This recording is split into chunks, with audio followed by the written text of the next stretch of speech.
Morning YouTube. So in this video today, want to just have a chat with you about all what's happened in this week.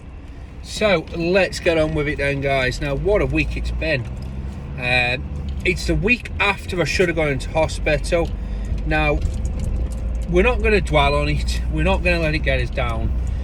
Not ashamed to admit it, for the first couple of days, so last Tuesday, Wednesday, I was a bit mopey and I was fucked off, if I'm being honest with you. We've worked so hard to get to this one point and it didn't end up happening. It's been reboot, so check out the previous videos. Basically, it's been reboot for the 22nd of Jan.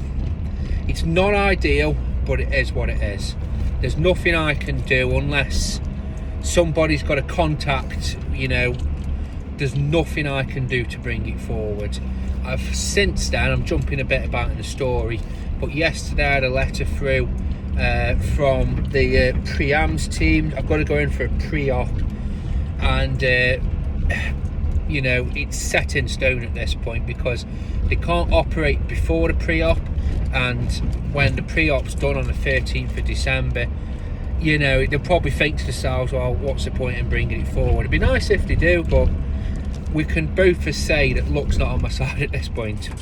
And as I said, I don't want to talk, because the more you talk, the more you end up moaning. And I am grateful to the NHS, I really am. As much as, you know, I am grateful. So, what's happened this week? It's been a very, very busy week, but there's one thing that's come out of it that I do want to talk about, is basically how good people are and customers can be. Never ever underestimate just how nice some people can be. So obviously I started the week where I didn't have any work at all because, well, we'd got all of the work basically, you know, done and dusted at this point in time. We'd you know, finished all the jobs. So to be honest with you, I did feel a bit cap in hand. So I rung around people. So before that I was moping, and I had the choice, so I could mope for another 2.5 months till the op, and then, or I could try and make the best of it and get back to work. So I did. So I set myself a goal that get back to work, be as productive as I can, but also have as much fun as I can, and, you know, enjoy life and enjoy, you know, things. So that's what I'm trying to do. Set myself another goal of whatever I spend or want to spend over December, January and the rest of November, well, I want to earn it. You know, I don't want to tuck into my savings. I don't want to have to, you know, dip into that. I want to be in a position where I basically, whatever I earn, well, it's, you know, it's going to be taken out of that.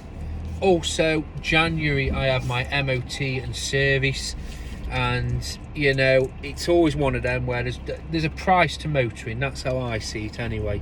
There's a price to motoring, and the price is normally, over the year, the van cost me probably £1,000, £2,000 or something, and that's for everything: insurance, tax, MOT, all that sort of stuff. So that needs to be accounted for, or, you know, I want to budget for that, or I don't want to spend any of my money. I want to go out and earn fresh money. So what have I done? Well, I feel a bit like I went capping on, but I didn't. Basically, I rung around. I wanted to tell the customers what had happened because I've had so many nice messages from everybody asking how it's went, wishing me well. And I feel like I owe him a sort of, you know, a response. I don't, you know, I don't want to just tip up there at the start of the season and say I didn't cancel, you know. And what do you say? You know, it ended up being a phone call. So I just dropped him a phone call. As I said, I've had this same conversation about 40 times now. Told him what had happened. And basically, you know, not capping on, but you do feel a bit like it. And basically just telling him, saying, look, you know, I've got a couple of months now to fill. If there's any work you need doing, you know, there's no pressure. You don't have to find work, but if you can, brilliant.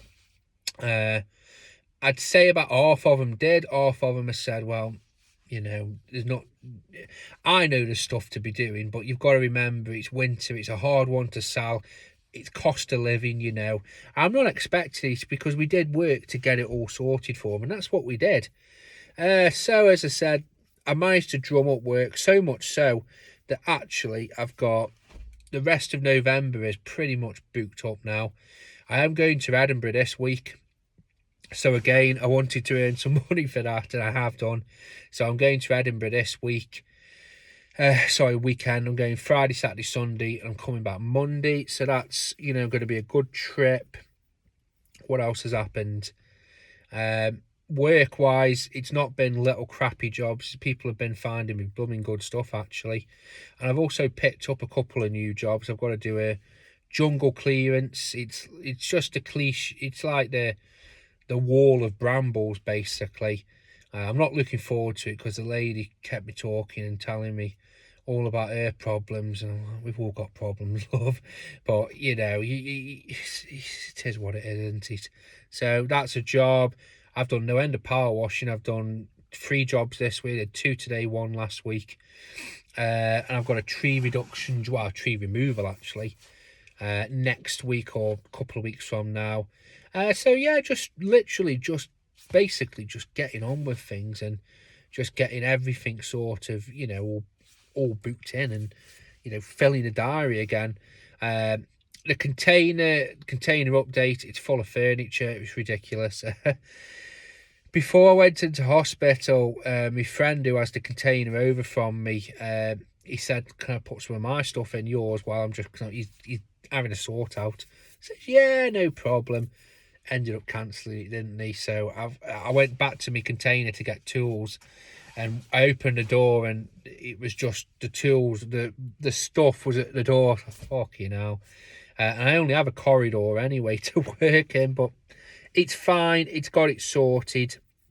It's a case of, like I said, for this 2.5 month period, it is what it is, and it's just a case of getting on with it.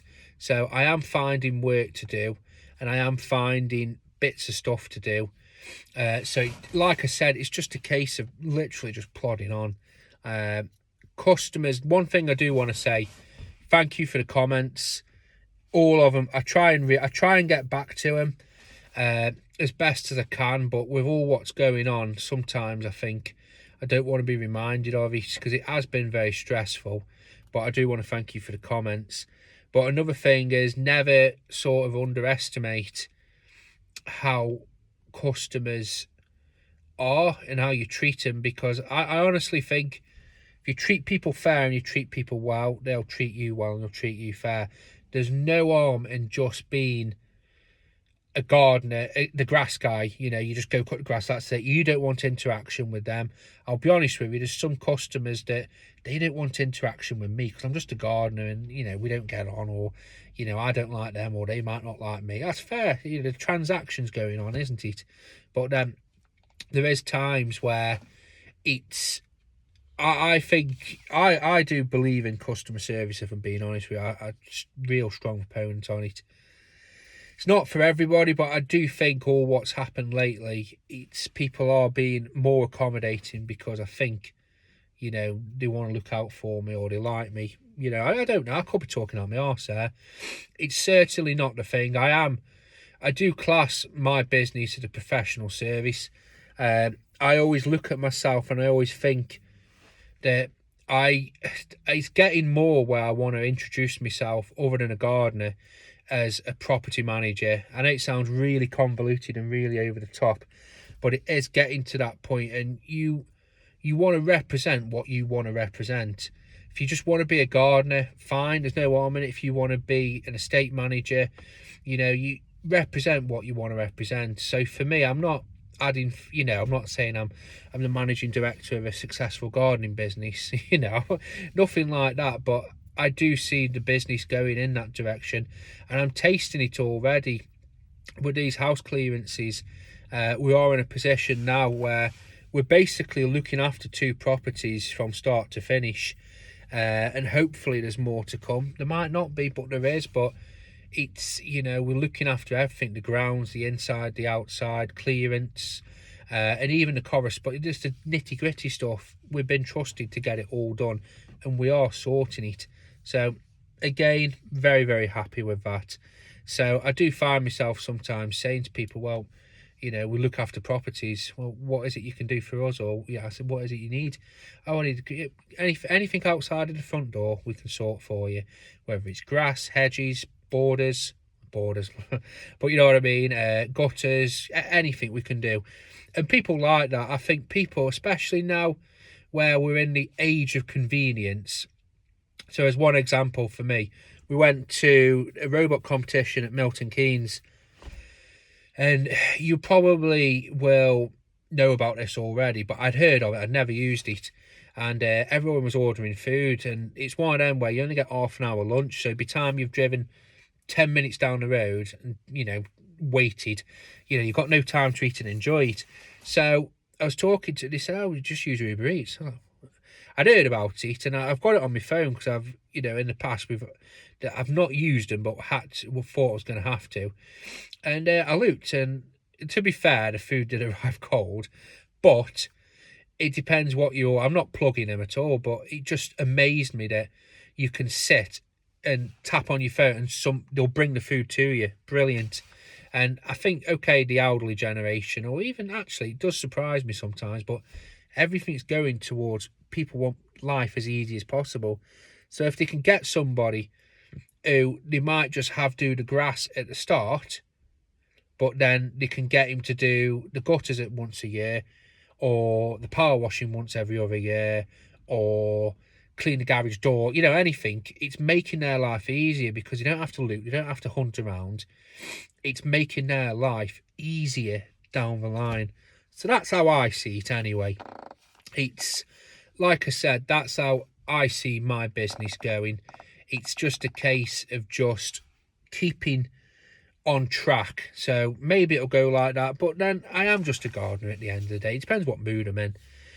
Another thing I did is I had a demo from the Nemos mosquito people at Overton.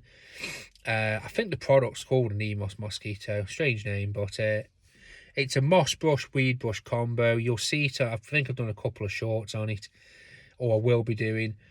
I can't plug it really because, you know, I've only had a demo, but I think it's a good piece of kit. I really do. It's one of them where I've used a competitor. I own a competitor. And this one, okay, it's probably double the price of the competitor, but it is so much better. Well, it is and it isn't. You have to buy two machines to get the equivalent to one of their machines, so it probably does draw parallel, actually. And I wasn't very happy with them people anyway, but these people, you know, he's willing to come, drive, he's willing to get a couple of jobs. And this was full jobs. This wasn't just a case of putting the product down onto, you know, a bit of moss and going, yeah, you've seen it, I'm going now. We did 2 full jobs. So again, very, very happy with it. Very happy with just the service. So I will be ordering one, if I'm being honest with you. If it's not a new one, it's a second-hand one. If anyone's got a second-hand one, let me know. If it's not a second-hand one, it's a refurbed one from them. But I am very, very happy with it. So that's it, guys. That's the first week done. Have a good day. Keep on gardening.